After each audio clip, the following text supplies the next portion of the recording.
sintonia, troca de experiências e um bate-papo descontraído sobre o espiritismo na sua manhã. Deusa Nogueira explica a mediunidade no nosso dia a dia. Começa agora, na sua Rádio Rio de Janeiro, o programa Conversando sobre Mediunidade. Olá, queridos amigos, ouvintes da Rádio Rio de Janeiro. Meu nome é Deusa Nogueira, estamos nós conversando sobre a mediunidade. E nesse mês de dezembro, esse mês querido, em que comemoramos o Natal de Jesus, a gente está revendo o livro Mediunidade com Jesus, do Espírito Carlos, através do médium Roberto Lúcio de Souza. E hoje vamos pegar a segunda lição, cujo título é Diante da Mediunidade. Vamos nós? Vejo os homens, pois os vejo como árvores que andam. Foi a expressão do cego a Jesus, anotada em Marcos, capítulo 8, versículo 24. A lição é importante para todos nós, e em especial para aqueles que trabalham nas hostes mediúnicas, na percepção das visões oferecidas às suas criaturas. Bem interessante, né? É a nossa meditação acerca desse tema. O homem comum encanta-se diante das maravilhas que chegam até ele, entendendo as verdades espirituais como algo sobrenatural, ou seja, infiltrando suas próprias fantasias na realidade maior. E é muito interessante, principalmente nesses aspectos relacionados à cura, meus amigos. Eu falo da cura material e falo também das questões morais. Quantos de nós, né, chegamos à casa espírita e vemos deslindadas situações, às vezes antigas, situações de muito sofrimento, de muita dificuldade, e de repente um outro panorama é aberto, né? E aí o trabalhador, ele é avisado, claro que é, porque naquele momento eu não conhecia a casa espírita, eu não conhecia a doutrina, eu não entendia o processo, eu não entendia o mecanismo. E em função de tudo isso, eu acabei, assim, me encantando por aquele trabalhador, por aquela tarefa, por aquela casa, né? Principalmente quando me falta esclarecimento. E aí eu começo, olha só, gente, eu vou olhar aquela realidade, aquela verdade espiritual, aquilo que me aconteceu, como algo sobrenatural.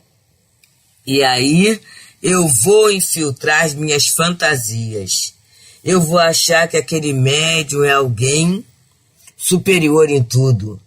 Vou até me surpreender quando encontro aquele médium, por exemplo, fazendo compra no mercado. Já vimos pessoas que passaram por essa situação.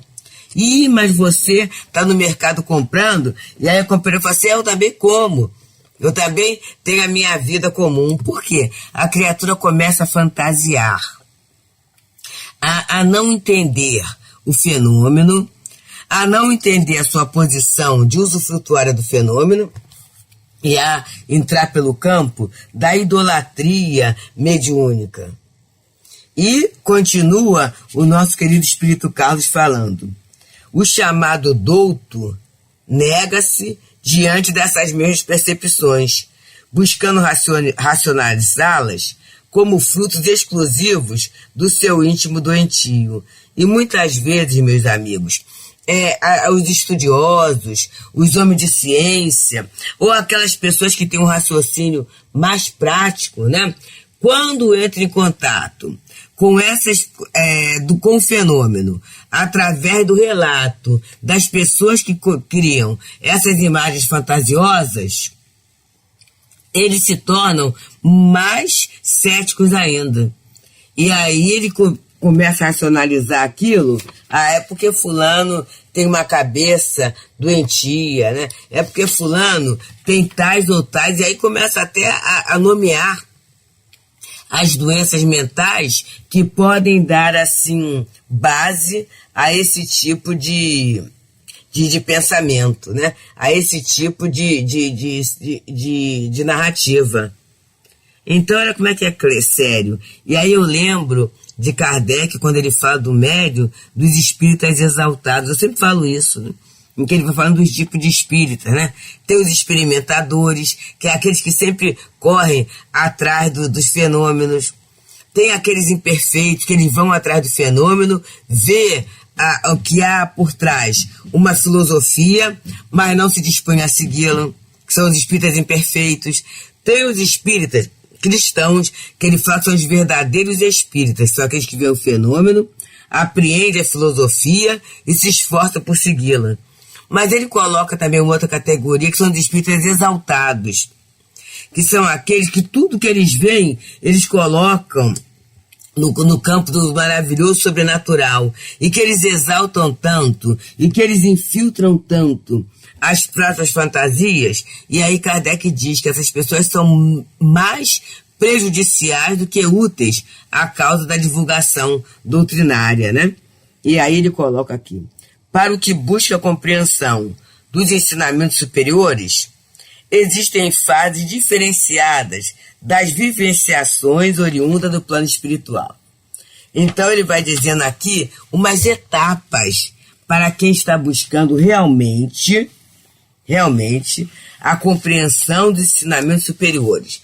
E aí vamos parar um pouquinho, gente, sobre essa fase diferenciada das vivenciações oriundas do plano espiritual. Como é que eu adquiro essa compreensão? E aí vamos novamente bater naquela tecla: estudo e trabalho. Vamos bater novamente naquele momento em que Jesus fala da compreensão. E a gente, até graças a um querido amigo do Encontro de Jesus, nosso Oswaldo, ele chamou a atenção, né? Assim, disse Jesus aos judeus que haviam crido nele: se vocês permanecerem firmes na minha palavra, verdadeiramente serão meus discípulos. Aí ele continua: conhecereis a verdade e a verdade vos libertará. Então, é aquilo assim: se vocês permanecerem firmes na minha palavra, verdadeiramente serão meus discípulos. E aí a gente fica pensando, como é que eu vou conhecer essa verdade espírita, gente? Se eu permanecer firme no estudo, se eu for perseverante no estudo. Hoje, pela manhã mesmo, o programa é gravado, nós falávamos com o marido acerca de Afonso de Liguori. Existe uma igreja aqui perto de casa, a igreja de Santo Afonso de Liguori, e aí é uma igreja é uma igreja católica, que faz um trabalho assim muito interessante, de muita mobilização junto à comunidade, sabe? No trabalho social, no trabalho também de apoio moral, de apoio ao luto. É muito interessante, é respeitável o trabalho desses companheiros.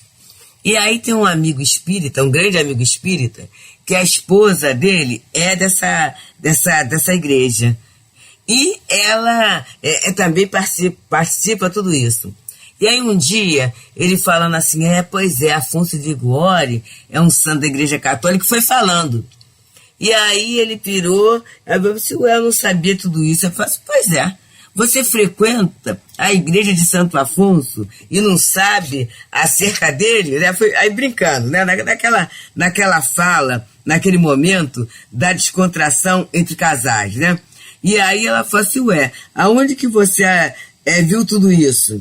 E aí falou assim, ele é citado no livro dos médiuns. Ele é citado no livro dos médiuns, junto com Antônio de Pádua.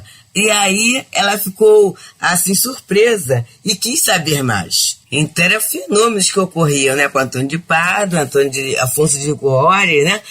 Então a gente precisa saber. E é essa sapiência, esse conhecimento que é libertador para todos nós, né? Então, eu preciso estudar a doutrina. Eu preciso ver. E foi interessante que, conversando com meu marido, eu falei assim, meu Deus do céu, eu já estudei muitas vezes o livro dos médiuns, mas não estou bem lembrado, não. Então é para dizer, gente, que o estudo nosso é constante. Muitas vezes a pessoa fala assim, eu já fiz toda a codificação, eu aprendi tudo. Mas tem detalhes, porque assim, o objetivo de uma doutrina, e a doutrina espírita revive a doutrina cristã, é para ser vida na vida de cada um de nós. É para ensinar a gente a ser melhor. Se a gente não se aprofundar, não trabalhar a compreensão, eu posso ficar apenas como aquele gravador, em que eu sei o que está escrito, eu decorei o que está escrito, mas eu não compreendo essa mesma escritura. Então, essa compreensão do que está ali do ensinamento superior, porque essa compreensão que vai me dar uma nova visão. Se eu não compreender, eu não tenho a visão. E se eu não tiver a visão, eu vou pelo caminho do fanatismo, eu vou pelo caminho do rigorismo, eu vou por um caminho que não é o melhor, não é? Que não é o melhor mesmo. Então, estamos aqui, queridos, pelas ondas queridas, fraternas, da Rádio de Janeiro, nesse espaço de tempo, no programa Conversando sobre a Mediunidade.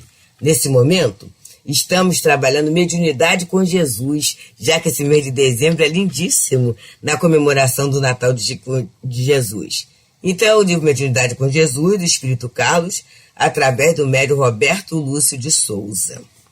E o nosso tema é o capítulo 2, Diante da Mediunidade, em que o Roberto Lúcio faz uma análise da fala do cego a Jesus, quando ele diz assim: vejo os homens, pois os vejo como árvores que andam. Está em Marcos, capítulo 8, versículo 24. E até aqui, ele vem falando sobre essa interpretação fantasiosa, né? A árvore não anda, né, gente? Mas aí, o que estava acontecendo com ele, né? Ele interpretou assim, quer dizer, ele entrou com a questão da fantasia dele, né? Na interpretação do fenômeno. E ele vem trazendo essa visão para nós médios. Então ele vai dizendo: para o que busca a compreensão dos ensinamentos superiores, existem fases diferenciadas das vivenciações oriundas do plano espiritual. Primeiro, o encantamento ou a perturbação são as portas primeiras a exigirem reparos íntimos e esclarecimentos maiores.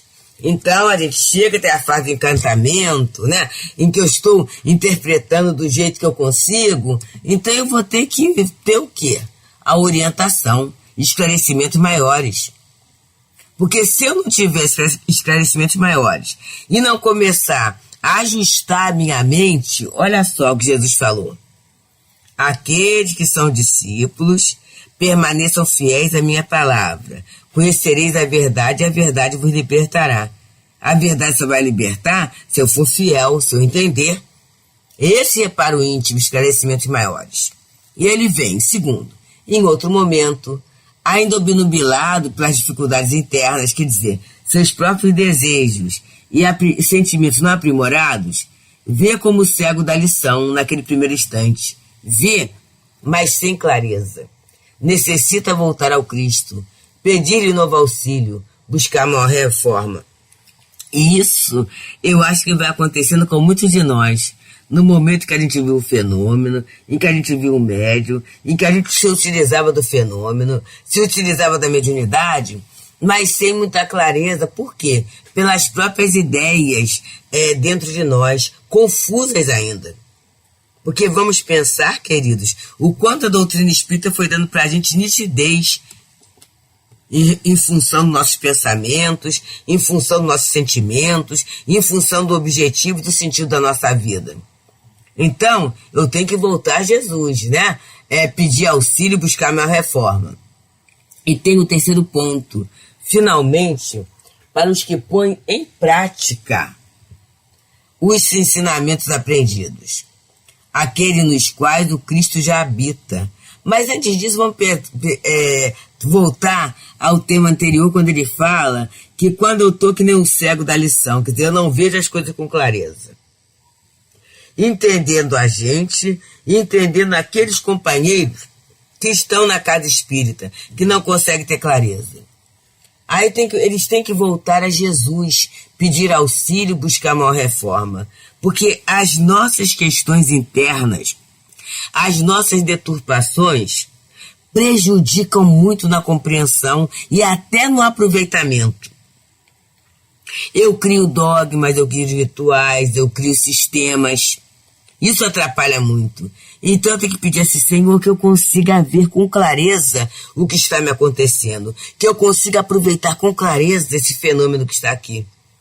E aí ele fala, finalmente, Para os que põem em prática os ensinamentos aprendidos, aqueles nos quais o Cristo já habita, ocorre a etapa de maior nitidez, de maior visão, fazendo-se servos fiéis da mensagem do Evangelho, objetivando o seu aperfeiçoamento mais e mais, e o crescimento dos que lhes rodeiam, e que de alguma forma dependem da sua ajuda. É o espiritismo cristão, o espírita cristão que diz Kardec, né? Que é a hora em que eu tenho o cuidado, o trato, o contato com o fenômeno, eu vejo que ali sempre haverá uma filosofia, um ensinamento. Esse ensinamento eu me esforço para colocar em prática. Eu peço a Jesus ajuda para ser um espírita praticante, não só um simpatizante, não só um usufrutuário. E aí, nessa nitidez toda, né, eu vou me fazer um servo fiel. E esse servo fiel da mensagem do Evangelho, vamos pensar assim, né? Vai objetivar o nosso aperfeiçoamento e vai levar a um aspecto exterior, quando Jesus fala: os meus discípulos serão reconhecidos por muitos se amarem. Então é a hora em que aquele usufrutuário do fenômeno, ele vai fazer o quê? Ele vai contribuir para o aperfeiçoamento dele e o crescimento daqueles que rodeiam, que depende da sua ajuda. E aí nós temos exemplos maravilhosos, maravilhosos. Estou lembrando de uma querida amiga, muito amiga mesmo, do Leon Denis, em que ela chega num processo de perturbação. Ali dentro daquele processo, ela é ajudada pela casa, pela desobsessão, tudo isso se torna médium da casa. E aí, em pouco tempo, né, passa pelas dores, porque todo mundo passa. E ela tem uma dor da traição. E o companheiro, o marido, né, larga a casa, vai viver com alguém lá, uma pessoa. Só que passa o tempo. E ela continua fiel ao trabalho. Passa o tempo, o que acontece? Ele fica doente. Passam alguns anos.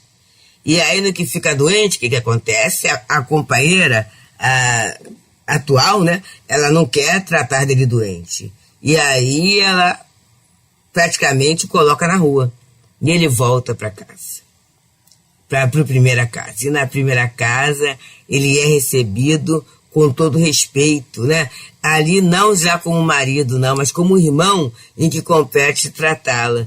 E eu lembro muito dela o trazendo para reuniões de tratamento, para reuniões públicas, tratando daquela alma enferma. É esse terceiro caso, gente, em que a criatura trabalhou o fenômeno, colocou em prática os ensinamentos que o fenômeno trouxeram para ela. Ela passa a ver o Jesus com nitidez, ela passa a ver a vida com uma grande nitidez, amplia a sua visão, e a partir daí, né, ela se faz esse servidor fiel. E eu lembro que muitas pessoas falavam assim: fulana, eu não sei se eu passaria por esse testemunho dessa forma, não. Mas ela fala assim, não, mas não é o marido que a gente recebe de volta, não. O marido ficou no tempo, é o irmão necessitado. E aí, ela fala assim, para o irmão necessitado, é toda a dignidade possível. A gente não faz isso na obra social, por que não fazer no nosso dia a dia, nesse movimento todo? Então a gente vai aprendendo, meus amigos, a beleza, né, do que a doutrina vai trazendo para a nossa vida, para o nosso tempo, para a nossa vivência melhor. E isto é Natal. Isto é Natal. A cada momento em que eu vejo o fenômeno mediúnico ocorrendo e que eu consigo renascer, e que eu consigo me libertar de atavismos, em que eu consigo restaurar em mim a esperança, a alegria de viver, em que eu consigo me ver verdadeiramente como filho de Deus, é Natal. É Natal. E essas vibrações de esperança, essa luz da alegria cristã, ela começa a se agitar em mim e ela começa a acender a minha candeia. E a candeia acesa, ela iluminará não só a si mesma, mas ela vai refletir essa luz no ambiente que ela estiver, no seu entorno. Isto é Natal. Então, amigos, que a gente possa aproveitar muito. Quantos de nós, e aí eu me incluo, né? Quantos passes nós recebemos? Quantos passes nós ministramos? Eu brinco muito com os companheiros. Tonéis de água fluidificadas foram ingeridos por nós ao longo desse tempo todo. Tudo bem, a misericórdia divina se apresentou e cresceu, suscitou em nós alguma boa vontade, algum movimento de misericórdia, de apoio, de acolhimento, de vibração? Pensemos, amigos, em tudo isso que a gente tem recebido. Pensemos, respeitemos, amparemos, amparados que fomos. E nós lembramos daquela expressão linda de Jesus para Pedro. Simão, Simão, e uma vez edificado, fortalece os teus irmãos. Então, se o tema é a solidariedade, se o tema é de pacificação, se Jesus vem falando dessa paz na terra aos homens de boa vontade, que a gente possa, nesse Natal, fazer um trato de ampliar a nossa boa vontade em relação àquele que não nos compreende, em relação àquele que nós não compreendemos. Quem sabe esse companheiro está obsidiado, quem sabe nós estamos sendo influenciados para não sermos um amigo da paz, mas sim um fomentador da discórdia, da incompreensão, da intolerância. Pensemos em tudo isso e busquemos a Jesus, como diz o irmão Carlos, todas as vezes em que as nossas dificuldades internas, meus desejos, meus sentimentos não aprimorados, faz com que vejamos a vida como cego da lição. Veja o homem como árvores que anda, né? Toda vez que a nossa fantasia ela for engrossada com o caldo da maledicência, da má vontade, da má fé, que a gente possa buscar a Jesus. Porque ele falou, né? Pedi e dar-se-vos-á. Buscai e achareis. Batei e a porta se abrirá. E a gente sabe que as portas da paz, do entendimento, as portas do bem viver estão sempre abertas, porque são as portas da lei de Deus. Essa mesma lei que Jesus veio trazer para todos nós, quando ele disse: não vim destruir a lei, mas cumpri-la. Então que a gente consiga ser esse bom e fiel seguidor de Jesus, para que a realidade possa chegar ao nosso coração, não é? Para que a gente possa ter essa visão séria, essa visão sensata, essa visão da vida, como misericórdia, como paz, como união, como esses sentimentos tão bons que a gente às vezes fala, mas a gente ainda não tem a coragem, a maturidade para segui-la, né? Que a gente possa, então, meus amigos, no dia de hoje, agradecermos e fazermos o levantamento. Vamos escrever os fenômenos mediúnicos que ocorreram em nossa vida. Como é que a gente lidou com eles? O bem que nós recebemos, como é que a gente está multiplicando? E rapidinho, isso há de ser o óleo para que a nossa candeia possa brilhar, para que a gente possa fazer, né, aquilo que o irmão José fala naquela oração, que muitas vezes eu falo: Senhor, me abençoa no dia de hoje, para que eu possa abençoar a todos aqueles que passarem pelo meu caminho. Possamos refletir, possamos meditar, possamos agradecer, trabalhando sempre. Muita paz. Deusa Nogueira explica a mediunidade no nosso dia a dia. Programa Conversando sobre Mediunidade.